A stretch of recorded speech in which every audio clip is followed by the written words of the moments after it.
ክቡር አፈጉባኤ ታገሰ ጫፎ፣ ክቡር አፈጉባኤ አገኘው ተሻገር፣ ፊልድ ማርሻል ብርሃኑ ጁላ፣ ጀነራል አበባው ታደሰ በዚህ ታላቅ ቀን አድሬስ ቢደረጉ ለሁለንተናዊ ሀገራዊ ግንባታ ጠቃሚ ስለሆነ 90 ዓመታት ስናሳልፍ አሁን ባሉ አመራሮች ብቻ ሳይሆን እነ ሌፍተናንት ጀነራል ጻድቃን ገብረትንሳኤ በመካከላችን ስላለ እሱን አድሬስ ማድረግ፣ ጀነራል ሳሞራ የኑስ በመካከላችን ስላለ እሱንም አድሬስ ማድረግ፣ እነዚህ ቺፍ ኦፍ ስታፎች ላለፉት 30 ዓመታት ሁለት ሌላ ቺፍ ኦፍ ስታፎች ሲታከሉበት የኢትዮጵያን ቁመና አሁን ወዳለበት ደረጃ እንዲደርስ በየዘመናቸው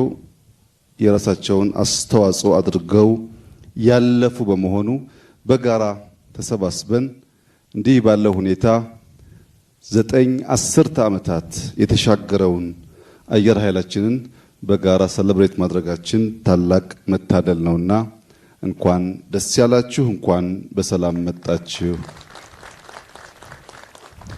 ላለፉት 9 ዓመታት የኢትዮጵያ አየር ኃይል በብዙ ከፍታ በብዙ ዝቅታ ውስጥ አልፏል። በብዙ ከፍታ ባለፈበት ዓመታት ጊዜዎች ውስጥ ለሀገር ኩራት፣ ለሀገር መከታ ኢትዮጵያን ለደፈሩ ሰዎች ሁነኛ መድኃኒት ሆኖ ከምስራቅ፣ ከሰሜን፣ ከደቡብ ኢትዮጵያን ለማጥቃት የሞከሩ ኃይላት ማሳፈር የቻለ ታላቅ ተቋም ነው። ከኢትዮጵያ በተጨማሪ በአፍሪካ ውስጥ በተለይም የኮሎኒ ዘመን እየተንኮታኮተ ሲመጣ የታንዛኒያን ኤርስፔስ ከፖርቹጊዝ የተከላከለ አየር ኃይል ነው። በብዙ የአፍሪካ ሀገራት ሰላም አስከባሪ ሆነን ስንሰማራ በሰላም አስከባሪነት ከስፔሻል ፎርስ ከእግረኛው ጦር በተጨማሪ አየር ኃይላችን ለአፍሪካ የማይናቅ አስተዋጽኦ ያደረገ ስመጥር ታላቅ ተቋም ነው። ይህ ተቋም አሁን ያለበትን ቁመና እንዲይዝ በየዘመናቱ መንግስታት የሰሯቸው ድምር ስራ ውጤት መሆኑን አምነን አሁን ያለበት ደረጃ ላለፉት 90 ዓመታት ካለበት ደረጃ ከፍ ያለው የላቀ ብቃት የያዘበት ጊዜ ነው ብለን በድፍረት መናገር ይቻላል። ክቡራትና ክቡራን፣ የኢትዮጵያ ጥቅም የኢትዮጵያን ፍላጎት ለማስከበር ከኛ ከኢትዮጵያውያን ውጪ ሌላ ማንም ሰው ግዴታ የለበትም። የኢትዮጵያን ጥቅም ማስከበር የኢትዮጵያውያን ግዴታ፣ የወዳጆቻችን ደግሞ የፍቃድ ድጋፍ ይሆናል። ወደድንም ጠላንም የኢትዮጵያን ጥቅምና ፍላጎት ማረጋገጥ በቀዳሚነት ከኛ ከኢትዮጵያውያን የሚጠበቅ ተግባር መሆኑን በደንብ መገንዘብና በዚያው ልክ መተግበር ያስፈልጋል። እኛ ያለ ኢትዮጵያ እናት የለንም። ኢትዮጵያም ያለኛ ልጆች የላትም። እናት በደከመችበት፣ በደህየችበት፣ በተቸገረችበት ጊዜ አንዳንዶቻችን ወደ እንጀራ እናቶች ሄደን ሊሆን ይችላል። እንጀራ እናቶች 2-3 ያጎርሳሉ እንጂ እንደ እናት እስከ መጨረሻው አያዛልቁም፣ ይሰለቻሉ። ለዚህም ነው ብዙዎች ተመለሱ እየተባሉ ያሉት። እናት በከፍታ፣ እናት በዝቅታ፣ እናትነት ልጆቿን ስለማትተው የኢትዮጵያ ልጆች መተኪያ የሌላት ሀገር መሆኗን ተገንዝበን በጋራ በመደመር እንደ ትናንትኖቹ ጀግኖች የኢትዮጵያን ጽናትና ልዕልና ማረጋገጥ ከሁላችን የሚጠበቅ ይሆናል። በኢትዮጵያ አየር ኃይል እንደዚህ ያሉ ዘመን የሚሻገር ጀግንነትና ብቃት ያላቸው በርካታ ጀግኖች ተፈጥረዋል። ከነዚህ መካከል ጀነራል ለገሰ ተፈራ አንዱ ተጠቃሽ ነው። ጀነራል አሸናፊ ወልደ ጻዲቅ፣ ኮሎኔል በዛብህ ጥሩነህ፣ ኮሎኔል ባጫ ሁንዴ፣ የዛሬው ሌፍትናንት ጀነራል ይልማ መርዳሳ የኢትዮጵያ አየር ኃይል ከፈጠራቸው ዘመን ከማይረሳቸው ጀግኖች መካከል ይቆጠራሉ።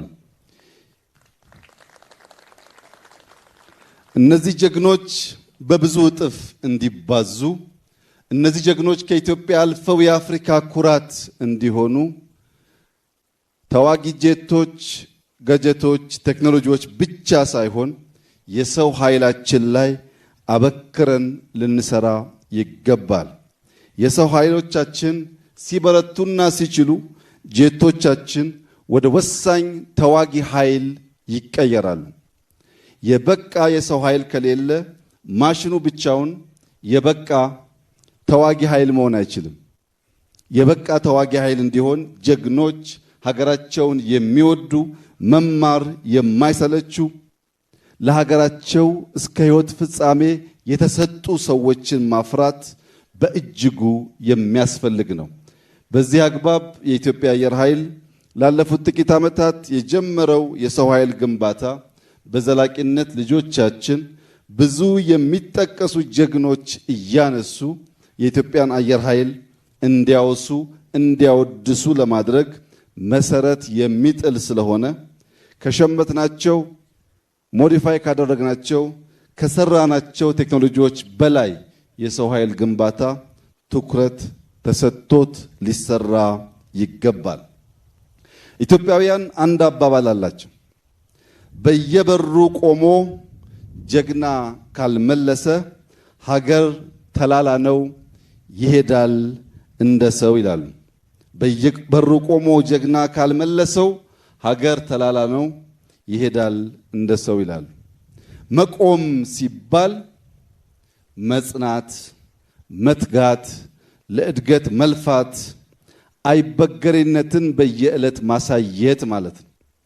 በየበሩ ቆሞ ሲባል በአየር ኃይል፣ በምድር ኃይል፣ በባህር ኃይል፣ በሳይበር ከዚያም ባሻገር በልዩ ልዩ የኢኮኖሚ ዘርፎች በሁሉም በር የሚጠቀሱ ጀግኖች ሲኖሩ ማለት ነው። ኢትዮጵያ ውስጥ በከፍተኛ ደረጃ ብልጽግናን ለማረጋገጥ የሚችሉ የልማት ስራዎች እየተሰሩ ይገኛሉ። በዚህ የምትገኙ ጀግኖች ካለምንም ጥርጥር በአፍሪካ ግንባር ቀደሙ የልማት እንቅስቃሴ እየተፈጸመ ያለው በኢትዮጵያ መሆኑን በኔ ብቻ ሳይሆን በዓለም አቀፍ ተቋማት ማረጋገጫም ጭምር በእርግጠኝነት መናገር ይቻላል። ባለፈው ዓመት 9.2% እድገት አረጋግጠናል። በዚህ ዓመት ቢያንስ 10.3% እድገት እንደምናረጋግጥ የ6 ወር የሥራ አፈጻጸማችን ያመላክታል። በኢኮኖሚው ረገድ በግብርና፣ በማይኒንግ፣ በቱሪዝም፣ በቴክኖሎጂ፣ በኢንዱስትሪ እየሰራን ያለነው ስራዎች በጠንካራ የጸጥታ ኃይል ካልተገነባ ዋጋ የለውም። በዓለም ላይ እንደምታዩት ጠንካራ ኢኮኖሚ ያላቸው ይህንን ዘርፍ ችላ ያሉ ሀገራት አሁን ያሉበት ሁኔታ ሁላችንም የምናየው ነው። ይህንን ጉዳይ በሚዛን አስተካክሎ መምራት፣ መስራት፣ መገንባት ያስፈልጋል። ምክንያቱም አንድ ቤት 10 በር ያለው ቢሆንና ከ10ሩ በር መካከል 9ኙ በሮች የተዘጉ ሆነው አንዱ በር ባይዘጋ በዚያ ክፍት በር የ9ኙ መዘጋት ከንቱ ሆኖ ለጥቃት ሊያጋልጥ ይችላል። በሰላም ውሎ ለማደር እያንዳንዱ በር በበቂ ሁኔታ መዘጋቱን ማረጋገጥ ያስፈልጋል። 9 መዝጋት 10ኛው ክፍት እስከሆነ በቂ አይደለም። ስለሆነም በኢኮኖሚ፣ በዲፕሎማሲ፣ በፖለቲካ እንዲሁም በወታደራዊ አቅማችን በሚዛን ሁሉን ማሳደግ ስንችል የጸናች የተፈራች የተከበረች ኢትዮጵያን ለልጆቻችን ማስረከብ እንችላለን። ክቡራትና ክቡራን፣ በኢትዮጵያ የወደክበትን ሳይሆን ያዳለጠህን ቦታ ተመልከት የሚል አባባል አለ። የወደቅንበትን ሳይሆን ያዳለጠንን ቦታ ስንመለከት አየር ኃይላችን ምንም እንኳ 90 ዓመታት ያስቆጠረ ቢሆንም በዕድሜው ልክ በቂ ተከታታይ ግንባታ እንዳልተደረገለት በውል ማየት ችለናል። ከዚህም የተነሳ ባለፉት 5 ዓመታት ከሞላ ጎደል 5 ዓመታት የ85 ዓመቱን ስራችንን የሚተካከል የቴክኖሎጂ የሰው ኃይል አየር በምድር ብቻ ሳይሆን ከአየር ጥቃት ኢትዮጵያን ለመከላከል የሚያስችል በርከት ያሉ ቴክኖሎጂዎች ለመታጠቅና ብቃታችንን ከፍ ለማድረግ ሰርተናል። በሚቀጥሉት 5 ዓመታት አሁን ያለንበትን የአየር ኃይል አቅም በእጥፍ ደረጃ ለማሳደግ የኢትዮጵያ መንግስት ግልጽ እቅድ፣ በጀት እና ምንጭ ለይቶ ከዋና ዋና አምራቾች ጋር በትብብር ስራ የጀመረ ሲሆን ዛሬ የአራተኛውን ትውልድ የመዋጋት ብቃት የገነባው አየር ኃይላችን በ2030 ወደ 5ኛው ትውልድ የሚሸጋገር በቁጥርም ከተዋጊ አንጻር አሁን ያለው በእጥፍ ቁጥር የምናሳድግ ይሆናል። በአየር ኃይል መብቃት ማሳደግ የሚያስፈልግበት ዋናው ምክንያት በስጋና በአጥንት ድል ማስመዝገብ ያደረ የቀረ ስርዓት ስለሆነ በቶክስ አቅም፣ በፕሪሲሽን፣ በቴክኖሎጂ ብዙ ምሽጎች ማፍረስና ውጊያን ማሳጠር ታሳቢ ያደረገ አቅጣጫ እንከተላለን። እያንዳንዱ ኢትዮጵያዊ ውድ ስለሆነ ቴክኖሎጂን በመጠቀም የሰው ሕይወት በመቀነስ የምንፈልገውን ድል ለመጎናጸፍ እንዲያበቃን በሚቀጥሉት 5 ዓመታት ቢያንስ አሁን ያለው አቅማችን በእጥፍ የሚያድግ ይሆናል። ኢትዮጵያ ለወዳጆቿ በሯን እየከፈተች በትብብር ለመስራት አብሮ ለማደግ ለመማማር ሰፊ ጥረት እያደረገች ትገኛለች። በዚያው ልክ ለጠላቶቻችን በራችን በቅጡ መዘጋቱን ማረጋገጥ ያስፈልጋል። ባለፉት 100 ዓመታት ጠላቶቻችን ከቅርብና ከሩቅ የኢትዮጵያን አጠቃላይ አቅም ለማዳከም ስትራቴጂ ጥቅሞቿን ለማደናቀፍና ጥቅሞቿን ለመጋራት በብዙ ደክመዋል፣ በብዙ ሰርተዋል። ያ እንዳይደገም ወዳጆቻችን በራችን ክፍት ነው።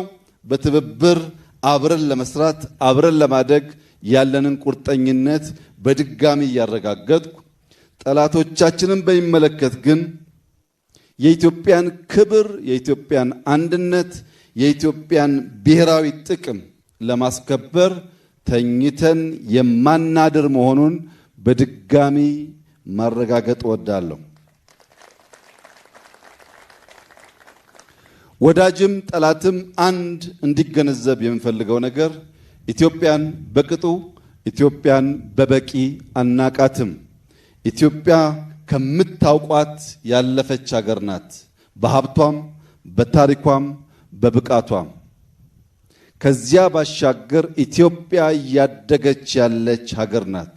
የአፍሪካ ትንሣኤ፣ የአፍሪካ ተመልሶ የማደግ ምልክት የምትሆን ሀገር ናት።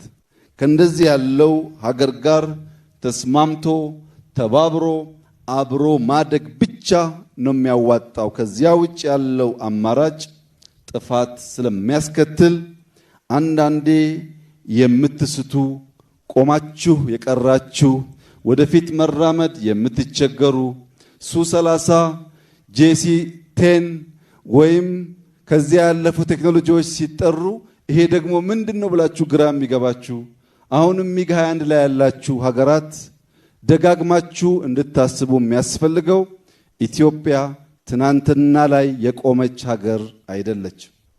ኢትዮጵያ ነገን ለመዋጀት አበክራ የምትሰራ ሀገር ናት። የማንንም አትፈልግም። የራሷን በየዋህነት በተላላ በአጭር ጊዜ ድል አሳልፋ አትሰጥም። የተሰጠ ካለም ማወራረዷን አትተውም። በኢትዮጵያ ውስጥ ብልጽግናን እናረጋግጣለን። በኢትዮጵያ ውስጥ የጀመርነው እድገት ምንም አይነት ፈተና፣ ምንም አይነት እንቅፋት ያፈጥነዋል እንጂ አያቆመውም። በኢትዮጵያ ውስጥ ተረጂነት ታሪክ ይሆናል። በኢትዮጵያ ውስጥ አሁን ያለው ተስፈኝነትና ለጠላት ተሰላፊነት የአምስተኛውን ረድፍ ተከታይ ኃይሎች ይመናመናሉ።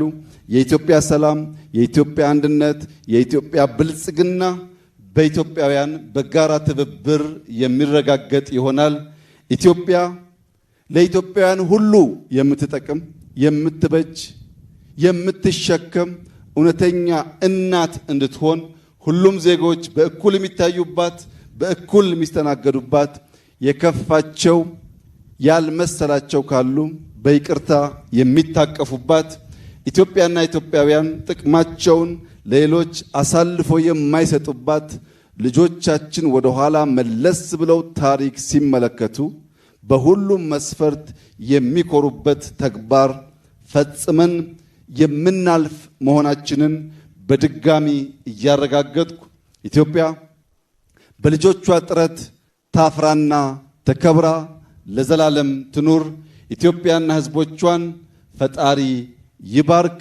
አየር ኃይላችን አየራችንን ብቻ ሳይሆን ፍላጎታችንን ጭምር የሚያሳካ ተቋም እንደሚሆን ያለኝን ሙሉ እምነት እየገለጽኩ በአየር ኃይል የምትንቀሳቀሱ ጀግኖች በሙሉ በተሰማራችሁበት መስክ ካለ ማቋረጥ በመትጋት የኢትዮጵያን ስትራቴጂክ ፍላጎትና ብሔራዊ ጥቅም የማረጋገጥ ስራ ከፊታችን ያለ አብይ ተግባር መሆኑን ተገንዝባችሁ ቀን ከሌት ራሳችሁን እንድታዘጋጁ አደራ ልላችሁ ፈልጋለሁ።